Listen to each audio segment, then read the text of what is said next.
Une crise cardiaque, connue sous le nom d'infarctus du myocarde, peut être fatale. Une crise cardiaque peut être effrayante et dévastatrice pour vous et vos proches. Que vous en ayez souffert vous-même, ou que vous connaissiez un proche qui en a souffert, une crise cardiaque peut être un choc énorme. Il s'agit d'une urgence médicale grave, qui nécessite une attention médicale immédiate. Mais il existe des symptômes et des signes d'alerte auxquels vous pouvez faire attention, pour aider à prévenir une crise cardiaque. Une crise cardiaque, connue médicalement sous le nom d'infarctus du myocarde, peut être fatale.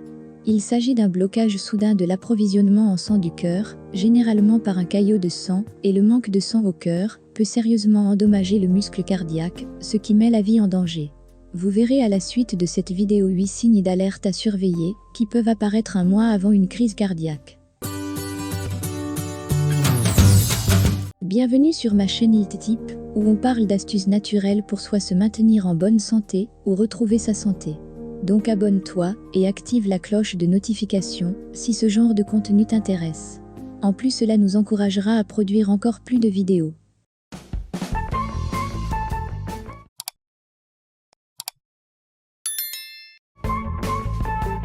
Ce sont les signes avant-coureurs. Voici 8 signes avant-coureurs d'une crise cardiaque. 1. Fatigue. La fatigue touche 70% des femmes, et si vous n'en souffrez pas habituellement, elle peut être l'un des principaux symptômes d'une crise cardiaque imminente. Bien que des hommes aient signalé ce symptôme, il est plus susceptible d'affecter les femmes. La fatigue peut être décrite comme une fatigue extrême, un manque d'énergie et de motivation, à la fois physiquement et mentalement, et elle augmente en fin de journée. Elle peut rendre épuisantes des tâches simples, comme faire son lit ou se doucher. 2. Douleurs abdominales. Des douleurs abdominales sont diagnostiquées dans 50% des cas de crise cardiaque. Des nausées à jeun ou pas à jeun, une sensation de ballonnement ou des maux d'estomac sont les symptômes les plus courants et sont susceptibles de se produire chez les hommes comme chez les femmes. Avant une crise cardiaque, les douleurs abdominales ont un caractère épisodique, s'atténuant puis revenant pendant de courtes périodes. La tension physique peut aggraver les douleurs abdominales. 3. Insomnie. L'insomnie touche 50% des femmes et peut également inclure un niveau élevé d'anxiété ou de distraction. Les symptômes comprennent la difficulté à s'endormir, à maintenir le sommeil et à se réveiller tôt le matin. 4. L'essoufflement. Les chercheurs ont découvert un lien entre le diabète de type 2 et les maladies cardiaques.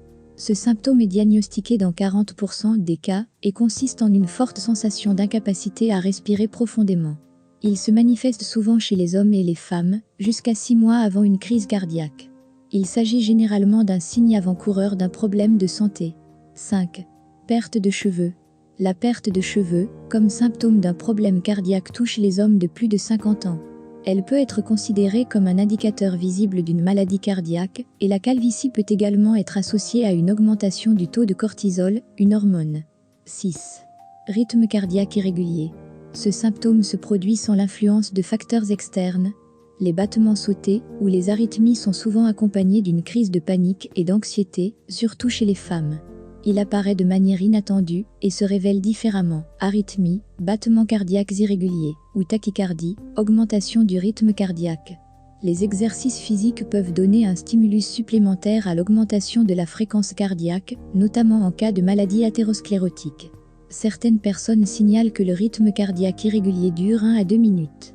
S'il ne s'estompe pas, vous pouvez ressentir des vertiges ou une fatigue extrême. Si vous souffrez de ce symptôme, consultez immédiatement un médecin généraliste ou un cardiologue. 7. Transpiration excessive. Une transpiration inhabituelle ou excessive est un signe d'alerte précoce d'une crise cardiaque. Elle peut survenir à tout moment du jour ou de la nuit. Ce symptôme touche plus souvent les femmes et est généralement confondu avec les bouffées de chaleur ou les sueurs nocturnes typiques de la ménopause. Il est décrit comme des symptômes de type grippal, une peau moite ou une transpiration survenant indépendamment de la température de l'air ou de l'effort physique. La transpiration semble être plus excessive la nuit, les draps de lit peuvent être humides au matin. 8. Douleurs thoraciques. Les hommes et les femmes ressentent des douleurs thoraciques d'intensité et de formes différentes. Chez les hommes, ce symptôme désigne les signes précurseurs les plus importants d'une crise cardiaque imminente, qu'il ne faut pas ignorer. En revanche, il ne touche que 30% des femmes.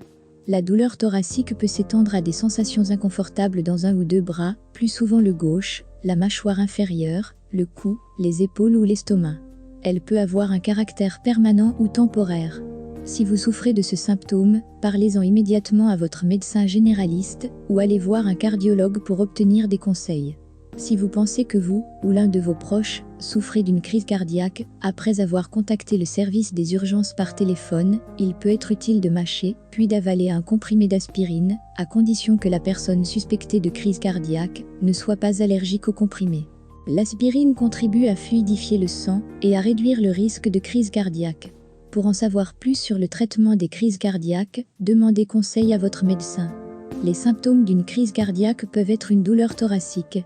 La poitrine peut donner l'impression d'être pressée ou comprimée par un objet lourd, et la douleur peut irradier de la poitrine vers la mâchoire, le cou, les bras et le dos, un essoufflement, une sensation de faiblesse et ou d'étourdissement, un sentiment d'anxiété écrasant.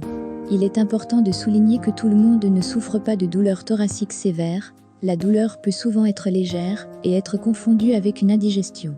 C'est la combinaison des symptômes qui est importante pour déterminer si une personne est victime d'une crise cardiaque et non la gravité de la douleur thoracique. Comment reconnaître l'arrêt cardiaque et réagir rapidement? La victime perd connaissance. Elle tombe et n'a aucune réaction quand on lui parle, quand on la stimule. Sa respiration est inexistante ou très irrégulière. Sa poitrine ne se soulève pas. Que s'est-il passé? L'arrêt cardiaque ou cardio-respiratoire résulte d'une désorganisation de l'activité électrique du cœur.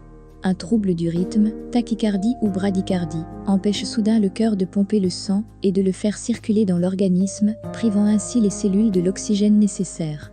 Il est vital d'agir au plus tôt, car au-delà de 5 minutes, si rien n'est fait, le cerveau, qui n'est plus oxygéné par le cœur, subit de graves dommages qui peuvent être irréversibles, voire causer la mort de la victime. Cet accident est mortel en quelques minutes en l'absence de prise en charge. Mais une intervention précoce peut faire repartir le cœur et éviter ainsi de lourdes séquelles.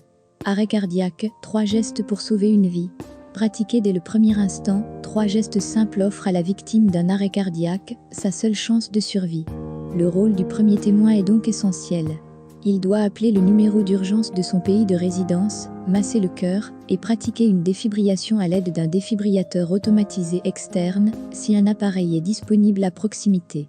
Se former à ces gestes simples vous permettra d'agir avec sang-froid et avec une plus grande rapidité en cas de besoin. Comment effectuer le massage cardiaque? La victime doit être allongée sur une surface dure et plane.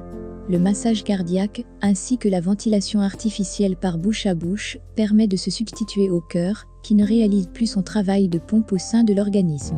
En effet, grâce au massage cardiaque, le sang continue à circuler et ainsi alimenter en oxygène les cellules et surtout le cerveau de la victime. Le bouche à bouche, quant à lui, permet de nourrir le sang en oxygène.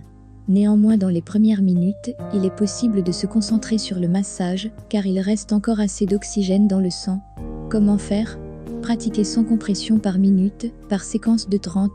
Pour cela, il faut se placer à genoux à côté de la victime et positionner ses mains l'une sur l'autre.